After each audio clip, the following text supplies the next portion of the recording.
So hello everyone, myself Pawan Singh Bhadoria and today we are going to solve our question number 4th part C जिसमें हमको बोला है that values for y for various specified values of x are given below.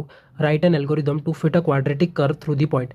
मतलब ये कुछ data दिया हुआ है, ये कुछ एक डेटा दिया हुआ है और इस डेटा के थ्रू हमको एक जनरल इक्वेशन क्वाड्रेटिक इक्वेशन बनानी है। इस डेटा के थ्रू हमने क्वाड्रेटिक रिग्रेशन का यूज़ करके हमने एक इक्वेशन बनाई।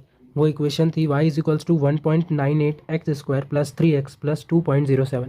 सो by the help of quadratic regression ये एक इक्वेशन जनरेट हुई है। अब इस इक्वेशन की हेल्प से हम एक एल्गोरिदम लिखेंगे जो कि इस डेटा को फिट कर रही होगी।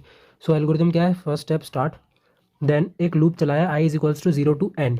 एन वो डेटा होगा जो यूज़र एंटर करेगा।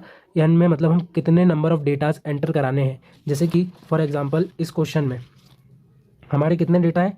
10 डेटाज है ये। सो करेंटली अपने लिए एन हो जाएगा 10। So here n is 10। तो 10 बार यूज़र को डेटा एंटर कराना है।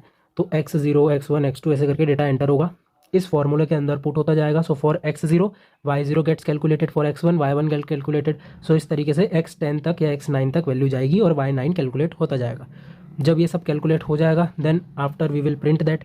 सो in step 3 for i is equals to 0 to n by 1 हम प्रिंट कर देंगे xi और yi को और स्टॉप कर देंगे। तो ये है algorithm for to fit this data. ये उसकी डेटा को फिट करने के लिए एक एल्गोरिदम है। Thanks for watching.